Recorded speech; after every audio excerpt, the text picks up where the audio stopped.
Good morning all of you. Obesity code का next chapter में हम जाएंगे, that is about insulin.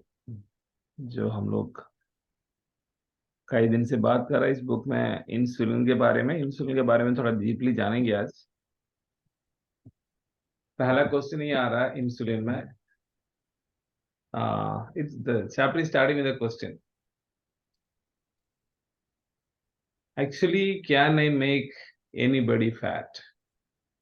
Insulin खुद ही पूछ रहा है, क्या मैं किसी को या सबको मैं क्या ओबेस बना पाएगा? एक क्वेश्चन है। And it won't matter what we choose to eat.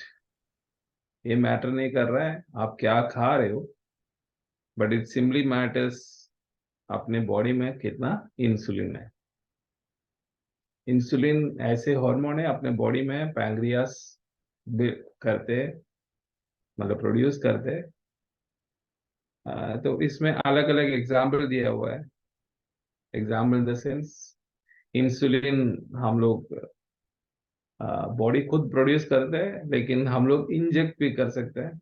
Insulin का इंजेक्शन लेते हैं लोग, तो सिंपली लेते हैं, हमें पता है।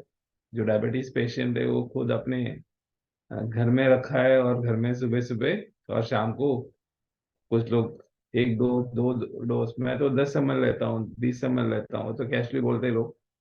ऑफ कोर्स उसके बारे में बात करेंगे। कुछ ऑरल मेडिसिन भी है जो बॉडी को इंसुलिन प्रोड्यूस करने के लिए हेल्प करता है या प्रोड्यूस करते हैं। And ये सब का इफेक्ट क्या है बॉडी में, और is it the real root cause, और हम जो ज्यादा खाना खा रहा है वही अपना मोटापन को बढ़ा रहा है, बना रहा है। सो इसके बारे में डिस्कस करेंगे।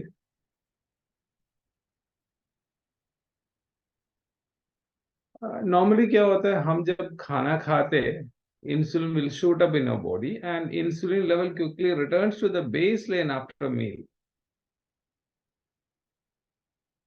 एंड इंसुलिन एकदम नॉर्मल बेस लाइन में आ जाता है खाना खाने के बाद। तुरंत इंसुलिन अपना काम करके वापस नॉर्मल में आ जाता है। या इंसुलिन ज्यादा देर अपना बॉडी में एलिवेटेड नहीं रहता, जो हेल्दी है। जो जिनका ओबेसिटी है या वो जो प्री डायबिटीज के और जा रहा है, ये सब के लेवल में इंसुलिन का लेवल बढ़ा रहता है। नहीं तो नॉर्मली जो है, फॉर ए हेल्दी पर्सन जैसे खाना खाएगा, पैनक्रियास विल प्रोड्यूस इंसुलिन। वो एक्चुअली कैसे होता है, हम जो खाना खा रहा है उसमें जो कार्बोहाइड्रेट डाइजेस्ट होकर ग्लूकोज बन जाता है, and glucose will travel very easily all across our body through blood. अपने बॉडी में हर कोने में, हर जगह पे इंसुलिन चले जाता है ब्लड के थ्रू। लेकिन कोई ऑर्गन्स के अंदर इंसुलिन नहीं घुस पाता, या अपने सेल्स के अंदर नहीं जा पाता। It will travel all across our body through blood. लेकिन एक ऑर्गन के अंदर या सेल के अंदर जाने के लिए उसके साथ इंसुलिन का प्रेजेंस होना चाहिए। लेकिन पैंक्रियास हमारा बॉडी का एक अकेले ऑर्गन है जिसके अंदर विदाउट इंसुलिन ग्लूकोज जा सकता है। तो जैसे इंसुलिन पैंक्रियास के अंदर जाएगा, सॉरी, जैसे ग्लूकोज पैंक्रियास के अंदर जाएगा, पैंक्रियास को एक फीडबैक मैकेनिज्म मिल जाता है बॉडी में कितना ग्लूकोज आया है। सो वो मेजर करके पैंक्रियास इंसुलिन को प्रोड्यूस करते हैं। Not all other organs, only in अपना पैंक्रियास में ग्लूकोज चला जाता है without the presence of insulin. Insulin can be difficult to measure since level fluctuate widely throughout the day in response to food. बहुत मुश्किल है इंसुलिन को major करना, क्योंकि शूट अप करते हैं ठग से, खाना ज्यादा खा लिया, आइसक्रीम खा लिया, शुगर लेवल बहुत ज्यादा है, उतना ज्यादा इंसुलिन बॉडी में आएगा। लेकिन फास्टिंग इंसुलिन को हम लोग मेजर कर सकता है, क्योंकि हम लोग उससे पहले may be 6 hours, 8 hours, 10 hours fasting में। So after fasting, we can take that value.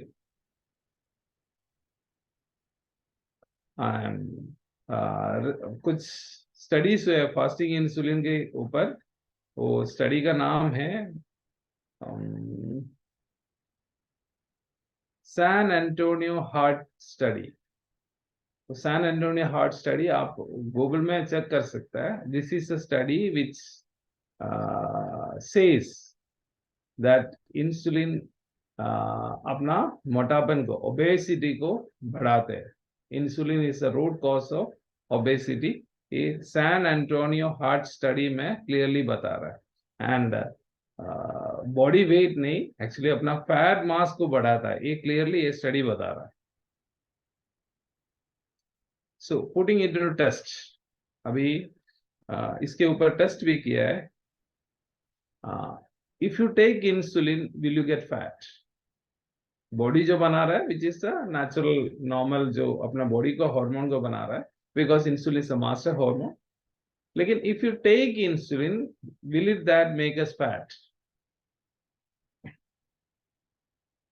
Type 1 diabetes में, टाइप 2 डायबिटीज में, टाइप 1 डायबिटीज जो लोग है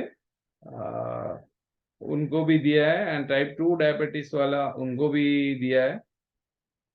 एंड ये सब स्टडी में बहुत सारी चीजों दिया है। एंड मेन चीज हम, जैसे मैंने बताया ना,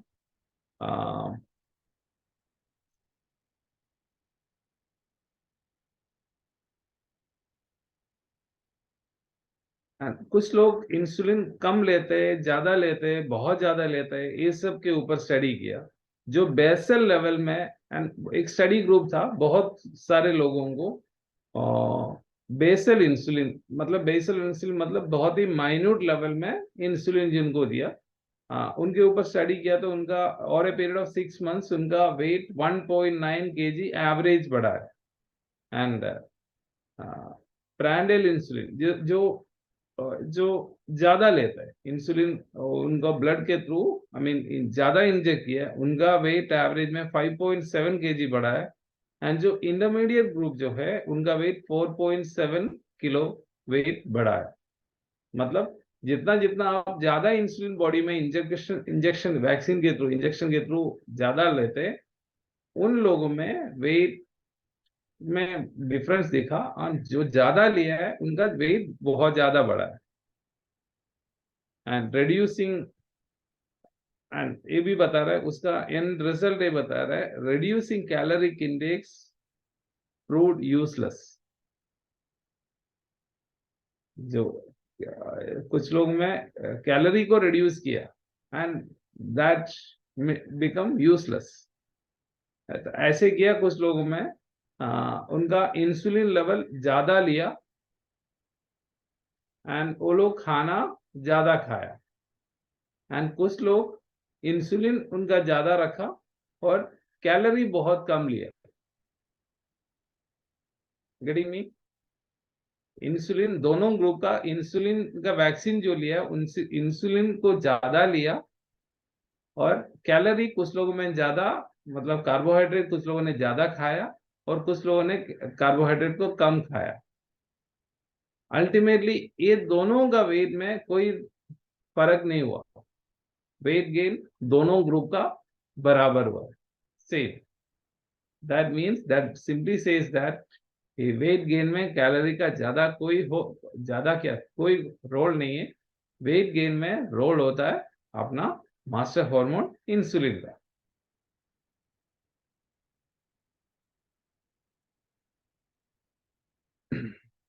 उसके बाद बहुत सारे मेडिसिन हमें पता है जो इन डायबिटीज के लिए लेते हैं। जो डायबिटीज पेशेंट है उनके बॉडी में बहुत सारे मेडिसिन जो लेते हैं, उसके बारे में बात हुआ है। The first one is sulphonylureas and metformin. आप लोग इसके बारे में डीपली अगर स्टडी किया तो आपको ये भी नाम आपके सामने आया होगा। मेटफॉर्मिन तो सबको पता है, क्योंकि सब मेटफॉर्मिन तो डायबिटीज के लिए सब ऐसे ही लेते हैं। सल्फोनिल यूरियास करके जो मेडिसिन है, एक्चुअली क्या हो रहा है, that stimulates our pancreas to produce more insulin to lower blood sugar. ये जो मेडिसिन है वो खाने से अपना बॉडी का इंस आई मीन पैंक्रियास को स्टिमुलेट करके वो ज्यादा इंसुलिन प्रोड्यूस करेगा। लेकिन metformin decreases the amount of glucose, वो एक्चुअली इंसुलिन को नहीं बढ़ाता। मेटफॉर्मिन जो टैबलेट है, जो डायबिटीज के लिए ज्यादा लोग जो खाते हैं, दैट अपना इंसुलिन नहीं बढ़ाता। एक्चुअली वो क्या करता है, metformin decreases the amount of glucose produce by the liver. Liver भी ग्लूकोज प्रोड्यूस करता है, ग्लाइकोजन को कन्वर्ट करके ग्लूकोज प्रोड्यूस करता है। वो जो प्रोसेस है उसको स्लो डाउन करते हैं, and increases the glucose Uptake bye muscles. Muscles, अपना बॉडी का मसल्स जो क्या बोलते हैं, जो ग्लूकोज को लेते हैं उसका परसेंटेज को बढ़ाता है, ना कि metformin will not hamper the insulin level. Insulin को आगे पीछे नहीं करता। Metformin will reduce the glucose produced by your liver, and the intake of speed up the intake of glucose by your body muscles। and ये दोनों का insulin, sulfonylurea, ureas and metformin will have different effects on insulin level। जब आप insulin लेते हैं, सल्फोनिलयूरियास लेते हैं, metformin लेते हैं, ये तीनों डायबिटीज का मेडिसिन है। कुछ लोग इंसुलिन लेते हैं, कुछ लोग मेटफॉर्मिन लेते हैं टैबलेट, कुछ लोग सल्फोनिलयूरियास लेते हैं। एंड ये तीनों लोगों में इंसुलिन का रेस्पॉन्स बॉडी में डिफरेंट है।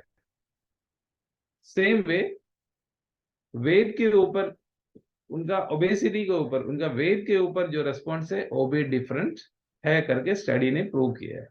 Again, that is simply saying that caloric theory is useless. And no difference in blood sugar between metformin group and sulfonylureas group। क्योंकि there was no difference in blood sugar control between metformin and sulfonylureas group। क्योंकि दोनों manage कर रहा है। Sulphonyl यूरियास खाने से क्या कर रहा है, वो इंसुलिन को ज्यादा प्रोड्यूस कर रहा है। अल्टीमेटली धीरे धीरे उनका शुगर लेवल कम हो रहा है। एंड मेटफॉर्मिन खाने से क्या हो रहा है, अपना मसल्स ज्यादा ले रहा है शुगर को, और अपना क्या बोलते हैं, लिवर ग्लूकोज को कम प्रोड्यूस कर रहा है। ये दोनों प्रोसेस में उनका बॉडी का ब्लड शुगर में ज्यादा डिफरेंस, आई मीन ये कंडीशन में ज्यादा डिफरेंस नहीं हो रहा है। ये दोनों कंपेयर करने से ब्लड शुगर तो ऑब्वियसली कम हो रहा है, लेकिन जो लोग सल्फोनिलयूरियास ले रहा है और मेटफॉर्मिन ले रहा है, ये दोनों में ज्यादा डिफरेंस नहीं, ऑलमोस्ट सेम रेस्पॉन्स आया है। लेकिन वेट गेन में दोनों का बहुत डिफरेंस आया है, क्योंकि सल्फोनिलयूरियास खाने से बॉडी इंसुलिन ज्यादा प्रोड्यूस कर रहा है और उनका बॉडी में वेट गेन ज्यादा हो रहा है। मेटफॉर्मिन खाने से उनका ब्लड शुगर लेवल ज्यादा, आई मीन इनका इंसुलिन लेवल ज्यादा नहीं हो रहा है, because it's not affecting the insulin level. तो उनके बॉडी में वेट गेन में ज्यादा, वेट के ऊपर ज्यादा इफेक्ट नहीं हो रहा है। That simply says that insulin is the root cause for, root cause for weight gain। And जो लोग इंसुलिन लेते हैं डायरेक्टली इंसुलिन इंजेक्ट करता है, उनका बॉडी में इंसुलिन भी बढ़ता है, सेम वे उनका बॉडी में वेट भी बढ़ रहा है। And patients in the metformin group did not gain any weight, and insulin is proven to cause weight gain। दूसरा एक मेडिसिन है थियासोल्डिनोड आयोडीन्स। उसमें क्या हो रहा है, बाई इंक्रीजिंग, वो क्या कर रहा है, वो सेल का जो इंसुलिन सेंसिटिविटी है उसको बढ़ा रहा है। अपना मतलब सेल जो, I mean by increasing insulin sensitivity, अपना सेल्स जो है इंसुलिन के अगेंस्ट में जो रेस्पॉन्स है, नॉर्मली क्या हो रहा है, डायबिटीज पेशेंट में क्या हो रहा है, आप बॉडी का सेल्स इंसुलिन के प्रति, इंसुलिन के अगेंस्ट में रेस्पॉन्ड नहीं करता है, इसको बोलते हैं इंसुलिन रेसिस्टेंस। लेकिन ये जो टैबलेट मैंने जो बताया, that will reduce the insulin resistance, otherwise that will increase the insulin response to our body, and उससे क्या हो रहा है, no raise in insulin level, sugar तो कम हो रहा है लेकिन इंसुलिन लेवल उनका भी रेस नहीं हो रहा है। और भी बहुत सारे इनक्रेटिन एजेंट्स, ये सब मेडिसिन जो है वो एक्चुअली क्या कर रहा है, अपना बॉडी में, बॉडी का स्टमक का एम्प्टीइंग प्रोसेस को स्लो डाउन करते हैं, धीरे धीरे अपना पेट से एम्प्टीइंग प्रोसेस स्लो डाउन करता है, सो दैट ग्लूकोज का अब्सॉर्प्शन बॉडी में स्लो होता है, देयर बाय रिड्यूसिंग, क्या बोलते हैं, रिड्यूसिंग ब्लड शुगर लेवल, उसका भी ज्यादा इफेक्ट नहीं है। ये सब डायबिटीज का कंट्रोल करने का अलग अलग मेथड है, अलग अलग मेडिकेशन है। ये जितना मेडिकेशन है, ये सारे मेडिकेशन में हम लोग कंपेयर करेगा तो जिन लोगों का जो मेडिसिन अपना इंसुलिन लेवल को बढ़ाता है, खाली वो वाला मेडिसिन मोटापन में भी चेंजेस बना रहा है, मतलब ओबेसिटी में इफेक्ट ज्यादा कर रहा है। जो मेडिसिन अपना इंसुलिन लेवल को हर्ट नहीं कर रहा है और शुगर लेवल को मैनेज अलग अलग तरीके से करता है, उन लोगों का वेट में कोई चेंजेस नहीं हो रहा है। That simply says that insulin is the root cause for obesity.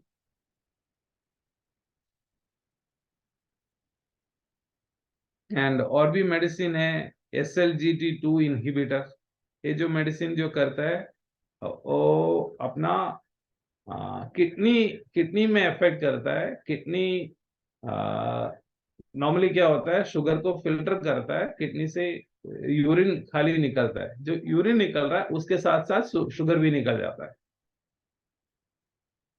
तो प्रोसेस में क्या हो रहा है, शुगर वहां पे अपना बॉडी में शुगर कम रह जा रहा है और यूरिन के थ्रू शुगर निकल जाता है। ये सब कंडीशंस में अलग अलग मेडिकेशन है फॉर डायबिटीज, लेकिन इनमें जिन लोगों का इंसुलिन लेवल बढ़ा रहा है उन लोगों के अंदर ओबेसिटी ज्यादा हो रहा है। एंड बहुत सारे नॉन डायबिटिक मेडिकेशंस भी है, स्पेशली साइकाट्रिक पेशेंट्स को जो मेडिकेशन है, ओलेंसापाइन, गाबापेंडिन, ये सब मेडिकेशंस जो है that is actually that altars the insulin level. And बहुत सारे और भी मेडिकेशंस है जो इंसुलिन को बढ़ाता है बॉडी में। ये सारे मेडिसिन का रेस्पॉन्स बॉडी में ओबेसिटी की तरह ले जाता है, मतलब पॉजिटिव रेस्पॉन्स टुवर्ड्स ओबेसिटी। जितने मेडिसिन हम खाते हैं, व्हाटएवर जो भी मेडिसिन हम खा रहे हैं, वो मेडिसिन में जो अपना इंसुलिन लेवल को बढ़ाने में मदद करता है, वो सारे मेडिसिन ओबेसिटी को भी बढ़ाता है। कुल मिला के जेसन फंग ये कंक्लूजन बोल रहा है, insulin is the root cause for obesity, ना कि हम लोग जो खाना खा रहा है दैट इज कॉजिंग वेट में डिफरेंस। अभी नेक्स्ट क्वेश्चन, अगर ज्यादा इंसुलिन हम लेगा तो वेट बढ़ रहा है। Now the question is, insulin को बॉडी में कम करो तो ऑब्वियसली रेस्पॉन्स उल्टा होना चाहिए, वेट कम होना चाहिए, है ना। इंसुलिन को बॉडी में कम करो, ऑब्वियसली वेट कम होना चाहिए। टाइप 1 डायबिटीज में insulin falls to extremely low levels,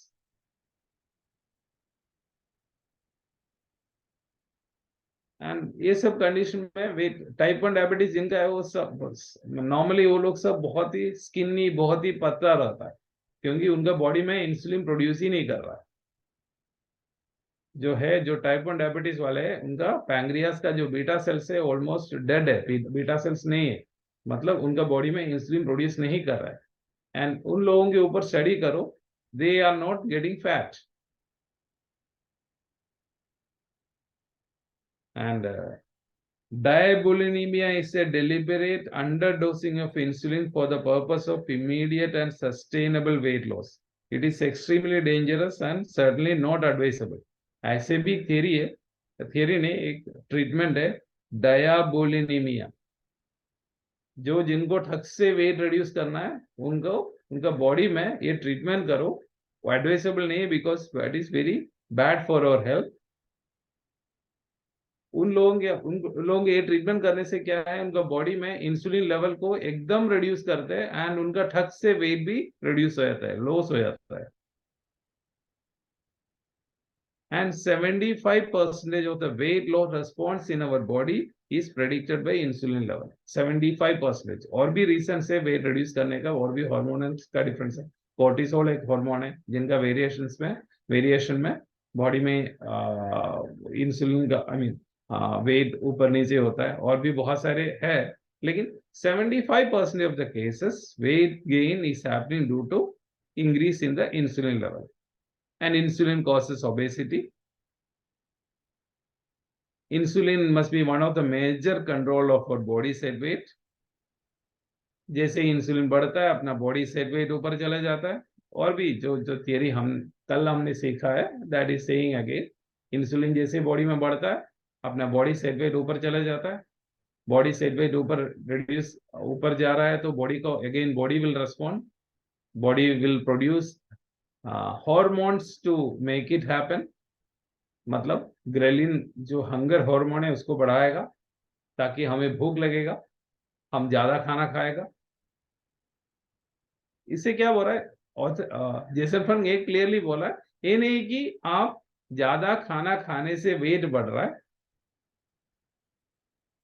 ज्यादा अपना बॉडी का इंसुलिन आपको खिला रहा है। Actually your insulin is making you eat more. Okay, and that's the reason for weight gain. And insulin बढ़ गया, आपने ज्यादा खाना खा लिया, आपका बॉडी में फैट का डिपॉजिट ज्यादा हो गया, fat cells will produce leptin. धीरे धीरे अपना बॉडी में लेप्टिन बढ़ेगा एंड धीरे धीरे बॉडी लेप्टिन रेसिस्टेंस बढ़ेगा। And increase in insulin and increase in leptin is the root cause for insulin, and ultimately that will lead to insulin resistance or leptin resistance in our body. हम जैसे insulin को check करते हैं ना, same way हम leptin को भी check कर सकते हैं। Increase in insulin level leads to insulin response, increase in leptin level leads to leptin response in our body, and insulin resistance and leptin resistance is the root cause for weight gain. We do not get fat because we overeat. We overeat because we get fat. Okay.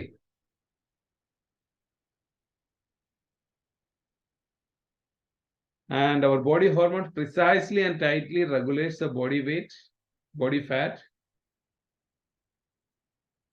And again, author बार एक sentence बोला, obesity is hormonal, not a caloric imbalance.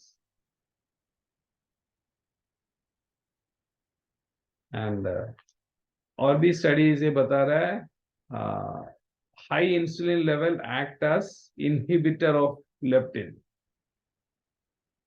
High insulin level ultimately that cause high production of leptin in our body by our fat cells, and ये जो ज्यादा leptin body में हो रहा है, that will lead to leptin resistance in our body.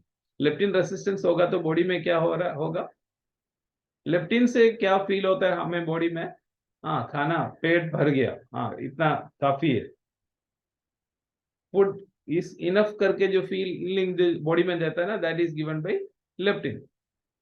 Satisfactory hormone, satisfactory, हाँ मेरा अरे इतना काफी है, वो जो फीलिंग जो देता है दैट इज लेप्टिन। लेकिन लेप्टिन रेसिस्टेंस से बॉडी में क्या होगा, वो फील तो आएगा ही नहीं, नहीं और खाना चाहिए, और खाओ, और दे दो मुझे खाना, वो फीलिंग आ जाता है। क्योंकि पेट भर गया करके जो फीलिंग है, वो फीलिंग बॉडी में आएगा नहीं।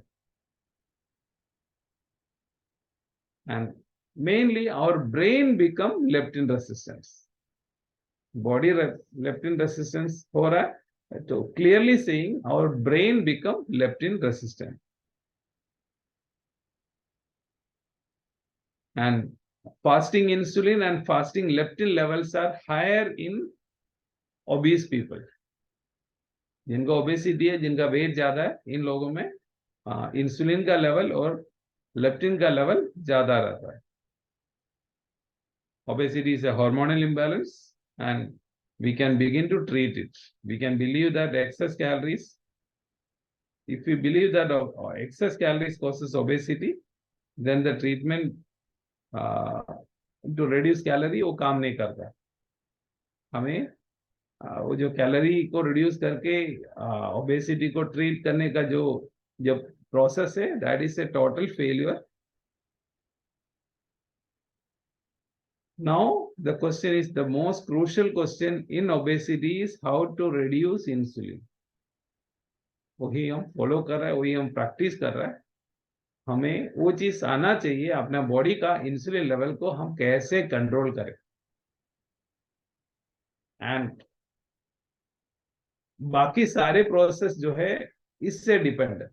ओबेसिटी, वेट गेन का सारे चीज अपना इंसुलिन लेवल, जो एलिवेटेड इंसुलिन लेवल है, जो नॉर्मली एक आदमी को पता भी नहीं चलता। क्योंकि जो लोग डायबिटीज नहीं है, बिल्कुल डायबिटीज नहीं है, वो लोग खाली क्या चेक करता है, ब्लड शुगर, फास्टिंग रैंडम में ब्लड शुगर चेक करता है और मैक्सिमम HbA1c चेक करता है। वो एक्चुअली ये दोनों चीजें अपना फ्रंट ऑफिस की तरफ काम करता है, लेकिन ये इंसुलिन जो है बैक ऑफिस में काम कर रहा है। जिनका इंसुलिन लेवल, शुगर लेवल ज्यादा है, उनका इंसुलिन लेवल 3 से लेकर के 25 तक है। वो 3 है, 4 है, 5 है, 10 है, 15 है, 20 है। लेकिन ये सब शुगर लेवल में मैटर नहीं कर रहा है। लेकिन हमें ये जानना है, इंसुलिन जब 3 में है और 25 में है, हो सकता है दोनों कंडीशन में शुगर लेवल सेम रहता है, आई मीन नॉर्मल रहता है, लेकिन ये जो एलिवेटेड इंसुलिन है, वो अपना बॉडी का बिहाइंड द सीन क्या खेल खेल रहा है, that is actually causing weight, overweight. So learn how to manage it, तो आगे हम सीखेंगे। This is all for today.